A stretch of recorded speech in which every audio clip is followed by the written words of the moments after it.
Bruce, you must have something really good too.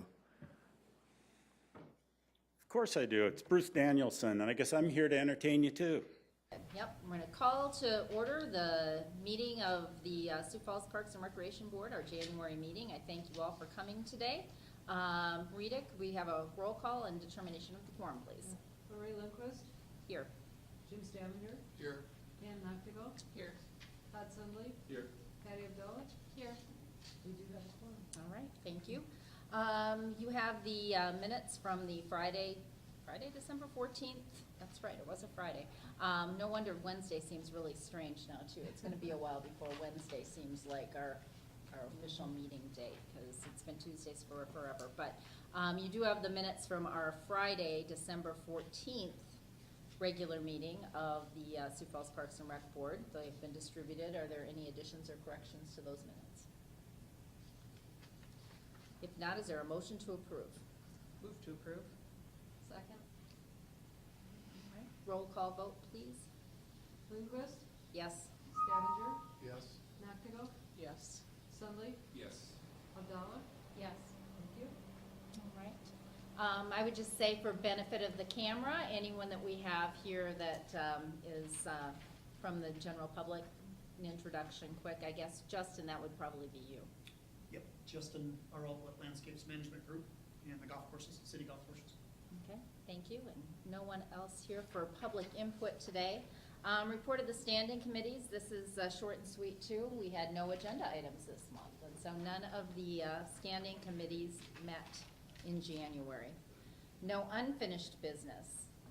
Moving right along to number 6, new business. And we have no new business items on our agenda today either, so we're going to go right on to Director Kearney's report.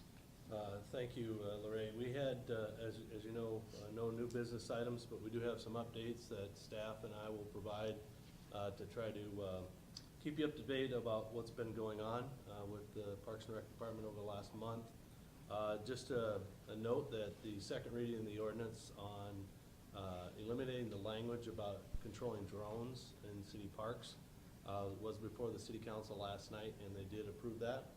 And so that language has been struck from the ordinance as it pertains to parks. And so that upon 20 days that will become effective. And so thank you for your support for that. And then also wanted to have staff help us with a couple updates. First one I wanted to see if I could come to the podium would be Justin Arlt. Justin obviously is our market manager for the Sioux Falls golf courses. And since we're at Prairie Green, that'd be nice to have an update on how things are going leading into the 2019 golf season. So, Justin. All right. I think this is on. We're good. Yeah, so just a quick recap and kind of an update of what's going on. All of you were a part of the new structure and kind of the decisions on season passes. And we've begun selling those, so we thought we'd give you an update on that. So far, the big thing with that structure change is we went to an all-city format, right? So we eliminated kind of the Prairie Green only, the Elmwood only options, and kind of consolidated everything. The feedback from the public has been really good from the patrons. At first, when people came in and found that there was going to be an increase in the price, or their traditional offering was no longer there, they were a little bit put off. But then when we explained to them that with this price and this new structure, they get the 54 holes, they were all very happy, because in most cases, the patrons had said, well, I had spent that when I went somewhere else when there was an outing. So it's really turned into a positive thing. A lot of positive comments from avid players that want a little bit more variety, and now they have it essentially with more options and a little better value with how we structured things. So that's been great. Kind of cover a little bit of the sales so far. So far we have sold $275,000 in change in season passes, which is a really good rate. That essentially is up over 20% from 2018. in a comparable number of days. So we're excited about that. And we have 77 new members that total $36,000 in change, which is exciting. So we're on pace. We feel pretty good. Last year, from opening day of sales through the year, we sold $348,000 worth. So at this point, through January 12th, we're only $73,000 away from where we were all of last year. So pretty good momentum. That momentum is seen in cart passes as well. We're seeing that up. One area that is down, and we feel, and I'll explain that, is the punch cards. That's been down, and really three reasons for that. One, a lot of the people that were punch pass people have now elected to join and do a full-fledged pass. Secondly, as you all probably remember, we teamed up and made the decision to not do an early buy discount on that already discounted program. So a lot of people are just going to wait.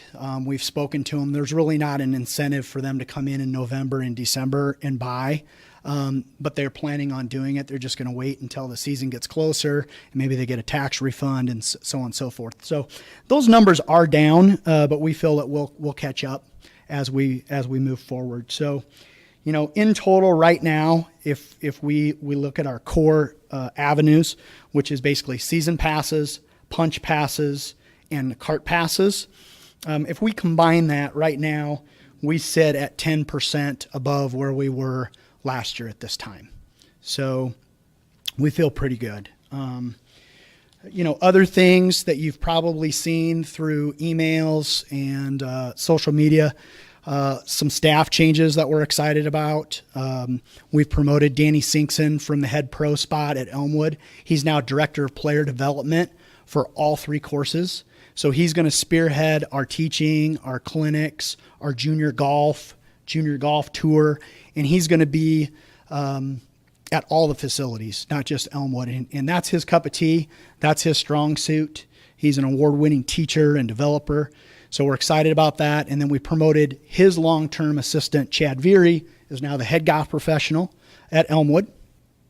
And then here at Prairie Green, here about 2 weeks ago, we hired Chris Lane, he's a PGA professional, PGA member that was the first assistant at Minnehaha Country Club. He's come on board, and he's now the head golf professional here at Prairie Green. And then we've retained Mitch Brunick, who was the first assistant last year here at Prairie Green. So the staffing for next year is moving where we want it. We feel very comfortable in the team that we have.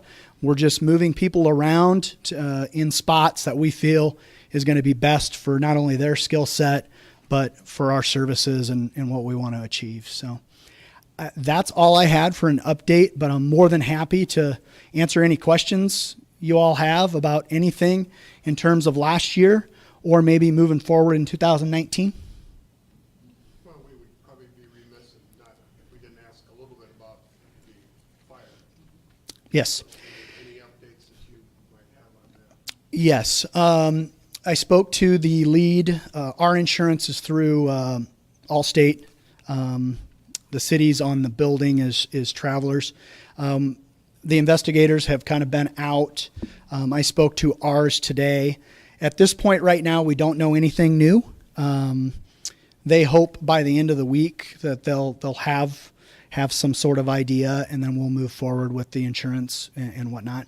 One thing that I've mentioned, and Don and I have spoke about, I think our focus right now is next year in the spring, because it's going to be here before we know it. So we've met. We'll meet again tomorrow and discuss a plan and make sure that we've got a fleet of cars and we've operationally, we're set for next season without any hiccups. And we feel confidently that the patrons, the golfers, the community, they won't be impacted by the unfortunate fire.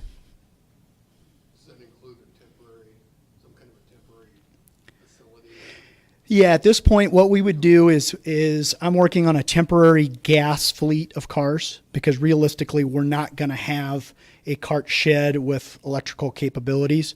So we're working on a nice gas fleet that we can equip our Visage GPS units to.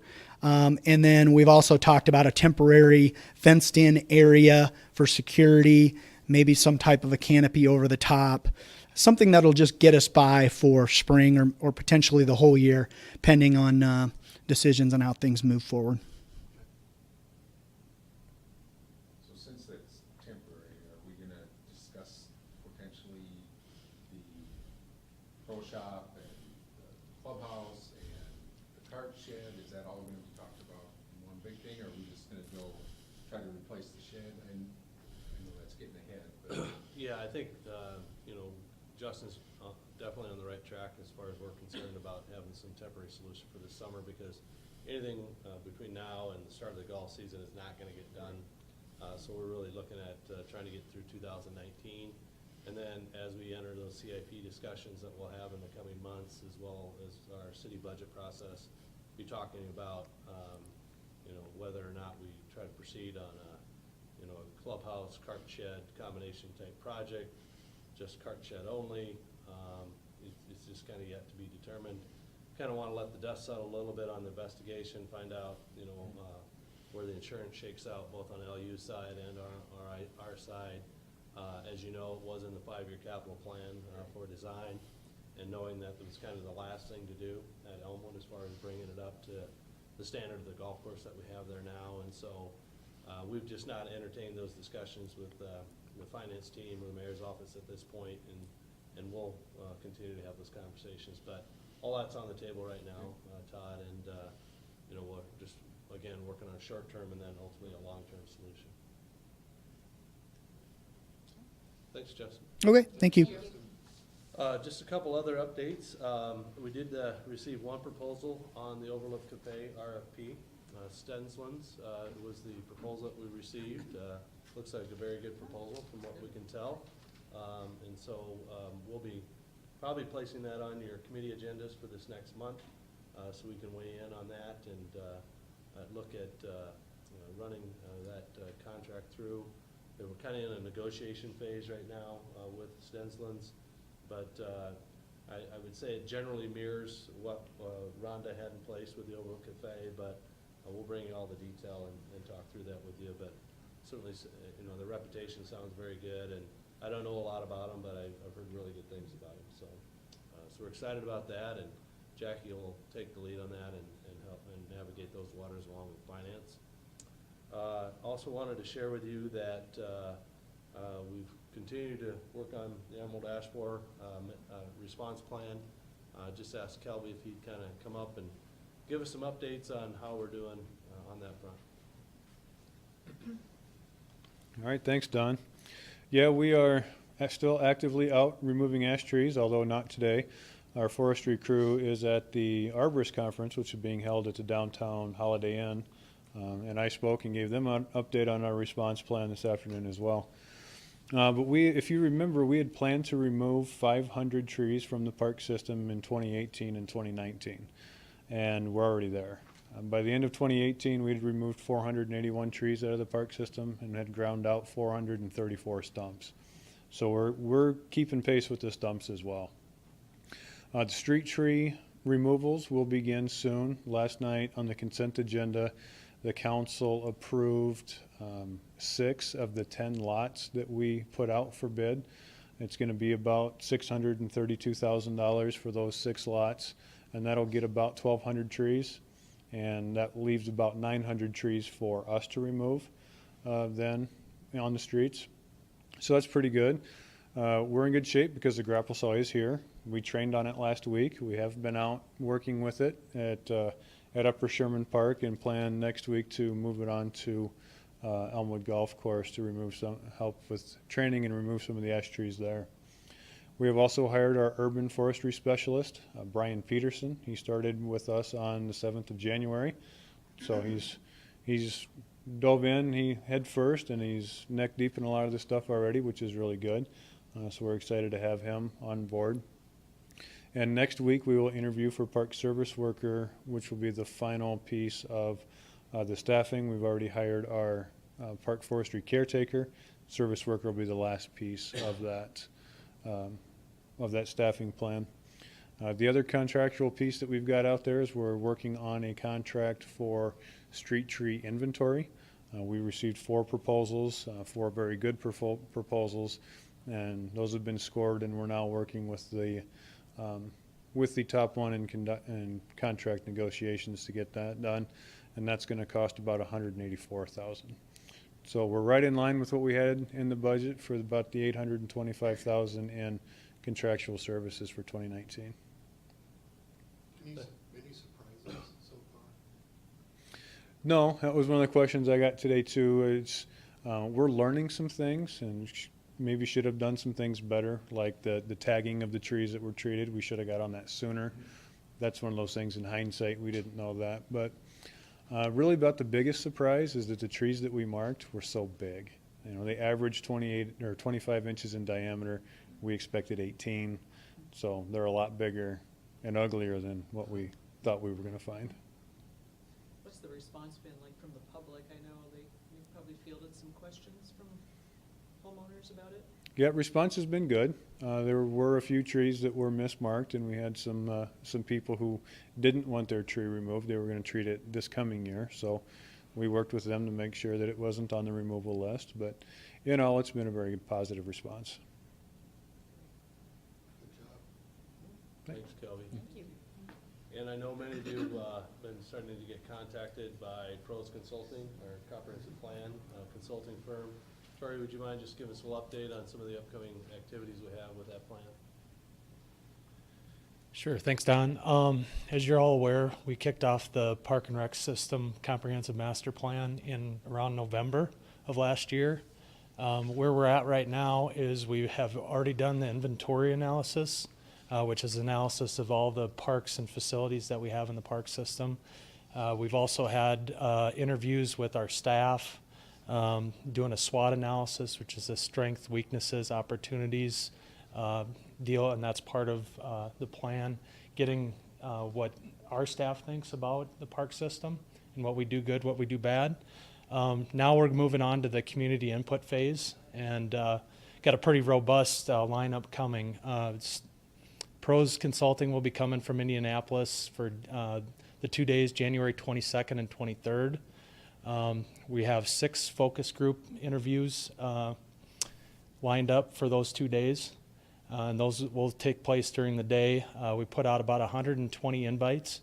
Those invites go out to the associations that we work with, the partners we have, like the zoo, the Canaries, that type of thing. Also to the school districts, other vendors in the area, that type of thing. So those went out Monday. We've been getting a good response from them. We're starting to get them all placed into those focus group meetings. And then we also have 3 public meetings lined up for that time. There'll be one on the 22nd at 6 o'clock, and I believe that's at Kenny Anderson Community Center. And then on the 23rd, we'll have 2. We'll have one offered during the day at noon. That'll be at the downtown library. And then one at 6 o'clock at Prairie West Library. We're trying to get to different parts of town to give everybody an opportunity to get there. We put the press release out, I believe, Monday as well, and we're putting it out to all our media platforms so that we get a good turnout from the public. And as you're aware, we sent out invites to the City Council and the Park Board, and Pros will be contacting all those members and doing one-on-one interviews. All those interviews will be the same questions that are asked in the focus group and in the public meeting. So we're really, really excited to get a good turnout and to see what comes about. Thanks, Tori. Thanks. I would just also mention, if you know people that have an interest in the park system, we're trying to hit everybody that we can think of, as Tori mentioned, but encourage people that, if they have an interest on whether it be bike trails, ice rinks, new park development, swimming pools, whatever it might be, to let us know and let them know that we have these public meetings. There's going to be ultimately there's going to be a statistically valid survey that'll go out so we can gauge the community's interest and identify what their priorities are. But also, there will also be this crowdsourcing website too, so everybody will have an opportunity to really weigh in, and we're trying to gather as much input as we possibly can, and the more input we get, I think the better decisions we'll be able to make long term, so. That's all I have for a report, unless there are questions of the board. Okay, thank you, Don. No additional items have been added to our agenda since the deadline. No communications to the board have been received. Any additional open board discussion? Any other comments or questions? If not, is there a motion to adjourn? So moved. Meeting adjourned.